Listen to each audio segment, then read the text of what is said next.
Fala pessoal, olha só, se você quer se preparar bem para o concurso de intendentes da Marinha, o concurso para administradores, contadores e economistas, você precisa ter materiais de qualidade para estudar. Então, a gente tirou algumas aulas do nosso preparatório e a gente está colocando elas no YouTube aqui de graça para você assistir.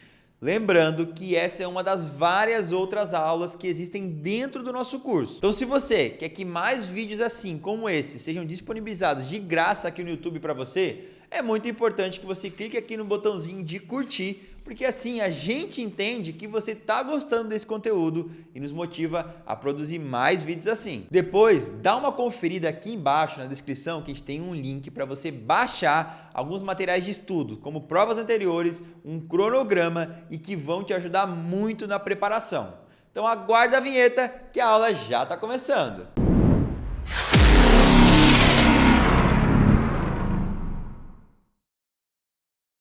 Eu sou doutor em Economia Aplicada e nós vamos realizar a primeira aula da disciplina Economia Internacional. Bom, nós vamos começar pelo tópico inicial do programa, que é a análise de mercados competitivos, para que nós possamos avaliar explicitamente o impacto que você tem em relação às medidas, que são medidas que vão desviar o nível de bem-estar se a gente admitir mercados competitivos. Então, qual é a nossa ideia? A nossa ideia é partir de uma situação em que você pudesse ter um preço livremente negociado e a partir do ponto em que há a imposição desse imposto de importação, o que acontece em termos dessa mudança? E aí, para a gente começar a pensar, normalmente, quando a gente está falando de mercados competitivos, a ideia é que a livre negociação, se a gente lembrar lá de Adam Smith, ela levaria ao aumento do nível de bem-estar, já que as partes poderiam chegar a um sistema de trocas mais eficiente. No caso, nós vamos analisar esse sistema de trocas, admitindo que você pode ter benefícios para o produtor, benefícios para o consumidor e automaticamente, a partir disso, dado a imposição do imposto de importação ou das cotas, o que acontece então em termos do bem-estar com essa imposição. E aí, do ponto de vista prático, nós podemos pensar o seguinte: normalmente as curvas de oferta e demanda, né, elas vão descrever o comportamento tanto dos preços quanto das quantidades, lembrando que curva de demanda ela é negativamente inclinada, né, ou seja, quanto mais os preços vão aumentando, mais as quantidades demandadas vão diminuindo. E a curva de oferta é positivamente, né, ou seja, quanto maior o preço que o ofertante encontrar, mais disposto ele vai estar para poder ofertar a mercadoria. Mas muitas das vezes há alguma limitação desse tipo de equilíbrio que é determinado a partir da determinação, seja direta ou indireta, da política governamental. Ou seja, tanto impostos como tarifas, quanto subsídios, elas são políticas implementadas pelos governos que alteram esse equilíbrio. Na prática, a ideia de, então, você avaliar ganho ou perda a partir dessa imposição, ela parte de um conceito que é muito usado na economia, que a gente chama conceito de excedente, né? Esse excedente, né? Ele, na verdade, vai demonstrar se há, né, do ponto de vista prático, aumento ou de redução do nível de bem-estar dada a imposição das medidas. Então, para a gente poder conceituar o que é excedente do consumidor, certo? Vai ser sempre a diferença entre o preço em que aquele consumidor estaria disposto a pagar pela quantidade efetivamente que ele paga. E para o produtor, o caso contrário, né? A diferença entre o preço que ele aceitaria para ofertar certa quantidade e efetivamente o valor em termos do preço que ele recebe. Aí repare o seguinte, fica claro que toda a área que está ali achurada em verde, ela corresponde ao excedente do consumidor. Então repare, a quantidade que um consumidor estaria disposto a pagar P4, a quantidade 2, preços P3 até o preço de equilíbrio. E para o ofertante, o caso contrário, né?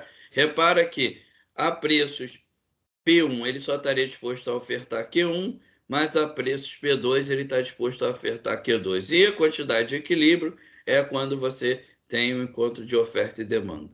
Então, repara que são esses, praticamente, se a gente quisesse calcular esse ganho em termos econômicos, bastaria que se calculasse, né, a área geométrica dos dois triângulos retângulos, tanto o verde quanto o azul. Então, na prática, fica perceptível, né, que o excedente do consumidor é aquele benefício total, né, que vai ser representado pela área geométrica e do triângulo retângulo que estava em verde e o do azul, o caso contrário. Só que, se a gente for pensar, como na verdade os excedentes eles vão medir esses benefícios totais, o que a gente pode se perguntar é o seguinte: bom, e quando a imposição da medida governamental, seja o imposto, seja a cota, o que acontece com esses dois excedentes? Ou como é que esses dois excedentes são alterados a partir dessas políticas? E nesse caso a gente pode pensar o seguinte, né? A medida que a gente vai chamar de ganho social, se a gente admitir que a imposição governamental gerou um aumento de bem-estar para a coletividade, ela pode ser dividida entre parte daquilo que vem do ganho do produtor e a outra parte que vem do ganho derivado do excedente do consumidor. Então, se eu somar as duas variações, essas duas variações somadas vão me dar os ganhos que cada lado vai ter, né, tanto produção quanto consumidor, e isso pode representar esse ganho social, né, caso seja, obviamente, positivo, né, no caso seja um ganho, não uma perda, certo?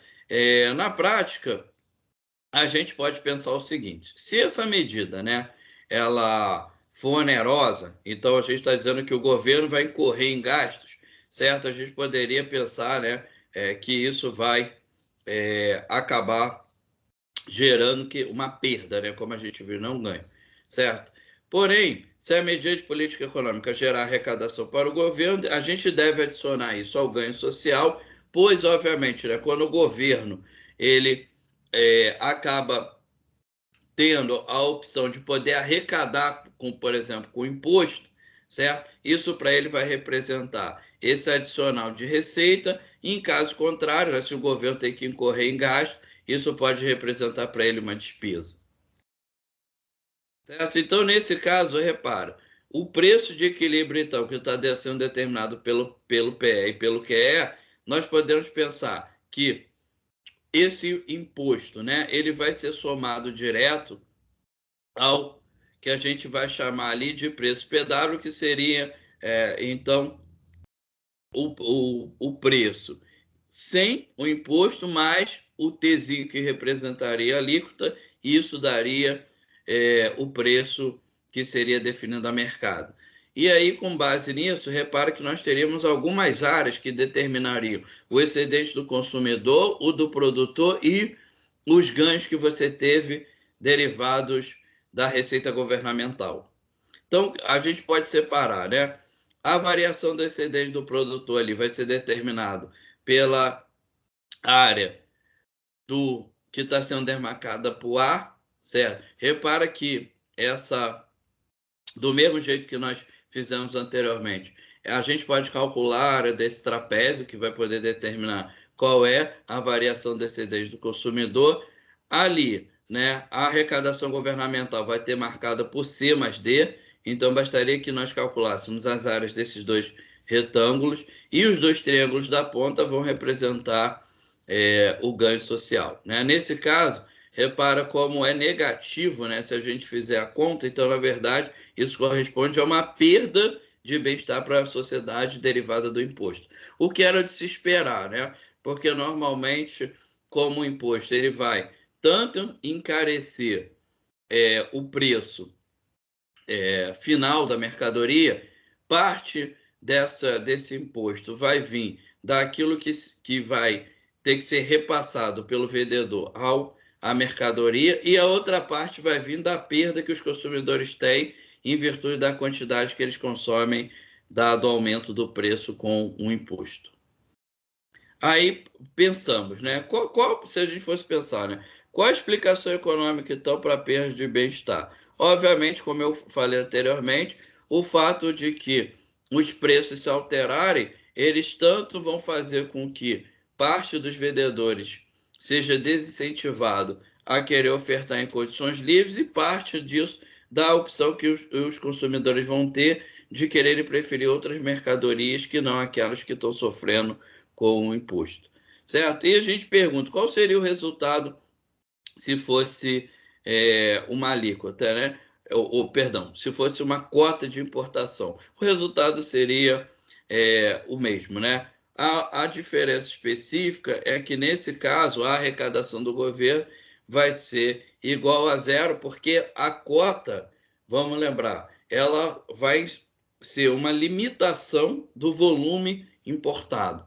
Então, se a gente for lembrar, por exemplo, ao longo da trajetória da evolução da economia brasileira, em vários momentos, principalmente quando a gente estava vivendo o que foi chamado de processo substituição de importações, as cotas eram um dos instrumentos que eram utilizados para você poder fazer a proteção à época da indústria nascente. Qual era a justificativa para isso? É porque internamente você estava querendo substituir o que era importado, e uma das alternativas para você poder fazer com que essa indústria ganhasse capacidade produtiva era você limitar a proveniência de produtos importados. Então, você delimitava cotas, normalmente essas cotas seguiam especificamente alguns pré-requisitos, como, por exemplo, categorias. Então, em alguns momentos durante a nossa evolução, você tinha categorias em que eram delimitados quais eram os tipos quais eram os volumes que poderiam ser importados de acordo com essa categoria, né? E a categoria seguia especificamente a política que o governo estava incentivando. Certo? E aí vamos pegar, é importante lembrar que as questões dessa parte de economia internacional, como elas são em numerário um pouco menor do que a gente tem nas outras disciplinas, foi feita uma complementação pegando algumas outras questões de outros concursos para poder ilustrar melhor o argumento, né? Então vamos a essa questão que caiu da prova de fiscal do Rio de Janeiro no ano 2008, certo? A prova era amarela. Aí a questão versa sobre o seguinte: suponha que o mercado brasileiro de gás natural possa ser representado pelas seguintes equações de demanda e oferta. Então, ele diz que a quantidade demandada está em metros cúbicos, a ofertada, consequentemente, também, e o preço em dólar. Suponha ainda que o preço internacional de equilíbrio do metro cúbico de gás seja $60, caso o governo brasileiro decida cobrar uma tarifa fixa de 10 por metro cúbico importado, pode-se afirmar que o peso morto gerado por essa política. O que é esse peso morto? É o que na economia normalmente a gente chama de perda de bem-estar. Então, quando você tem o peso morto, é o resultado efetivo da aplicação da política governamental em termos do nível de bem-estar da sociedade. Então, a resposta seria $100, né? E nós vamos demonstrar como que a gente chegaria a esse valor. Esse valor ele poderia ser obtido a partir do seguinte raciocínio.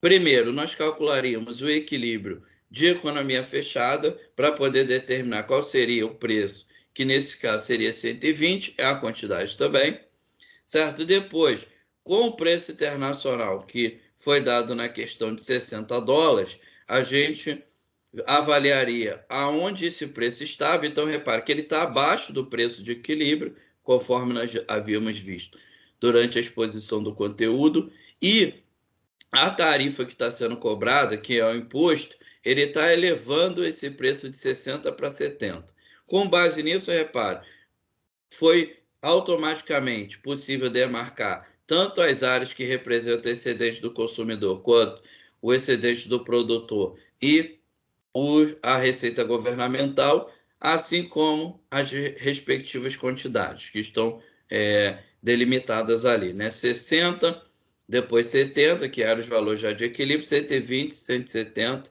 e 180. 180. Repare que a quantidade ofertada é 170, mais a quantidade demandada em virtude do preço é somente 70. Então, repare que nesse caso, o peso morto ali, né, que é a perda de bem-estar da sociedade, vai ser representada pelas áreas B e E, certo? Logo, se a gente calcular a área desses dois triângulos, repare que a área do triângulo é base vezes altura sobre 2. Então, 10 vezes 10, ou seja, base vezes altura, dividido por 2, 2 vezes dá o valor de 100. Logo, a imposição de imposto de importação provocou essa perda de bem-estar para a sociedade, que seria um valor de $100 em termos monetários. Você repara que parte, né, dessa perda de bem-estar, né, ela vem tanto do lado dos demandantes quanto do lado dos ofertantes. Outra questão agora também, né, que caiu no concurso da Petrobras no ano 2010. Fala, o gráfico abaixo mostra a demanda e a oferta de algodão pelos consumidores e produtores brasileiros.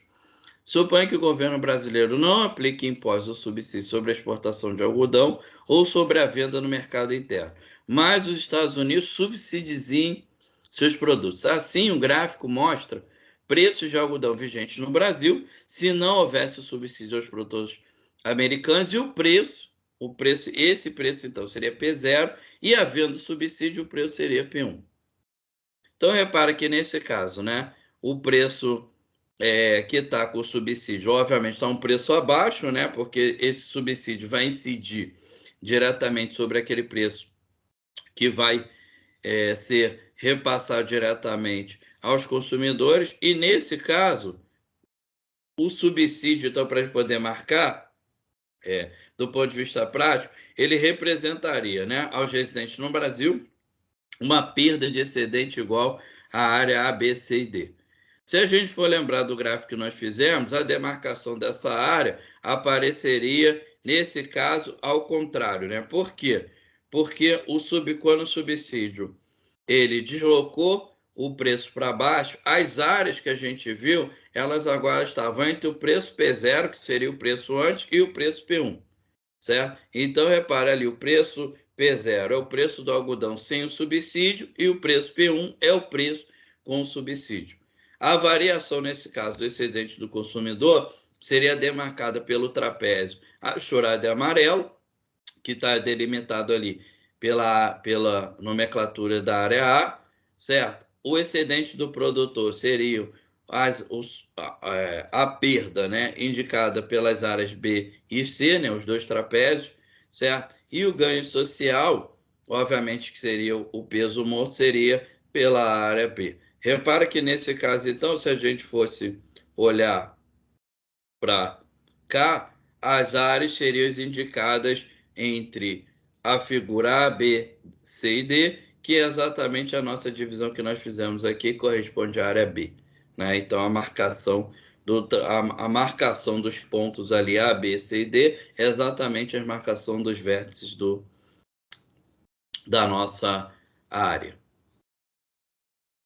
Com base nisso, então, a gente encerra essa primeira aula, né? É importante lembrar que quando a gente está tratando dessas políticas, né, nesse primeiro momento a gente fizemos só esse desdobramento, certo? Para poder entender como que a imposição, né, dessas tarifas ou cotas alteram o equilíbrio competitivo, e é importante lembrar também que a questão de como consumidores e produtores serão afetados vai depender exclusivamente da forma como as inclinações das curvas de oferta e demanda vão estar determinadas, certo? Nesse primeiro momento, repara que, até por uma questão de simplificação algébrica, nós fizemos inicialmente toda a exposição admitindo que a gente tem curvas de ofertas e demanda que são lineares.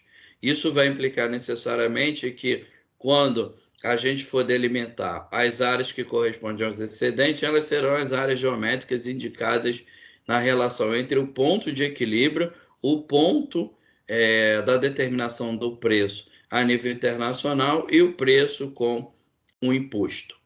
E, adicionalmente, o ganho que o governo tem com isso é a possibilidade de gerar uma arrecadação, só que ao fazer isso, como a gente consegue verificar, isso acaba ocasionando uma perda de bem-estar, que normalmente essa perda é traduzida como o peso morto da política tributária. Até a próxima aula. E aí, curtiu? Então não esquece de se inscrever no nosso canal para ser notificado de mais vídeos como esse. Aqui do lado vai ter um vídeo recomendado para você que vai ajudar ainda mais os seus estudos. Então dá uma conferida porque eu sei que pode fazer diferença na sua preparação. Outra coisa, caso você queira saber um pouco mais sobre o nosso preparatório, é só ir nos links aqui embaixo na descrição, porque a gente vai te ajudar a conquistar a aprovação e a vestir a famosa farda branca. Te vejo lá!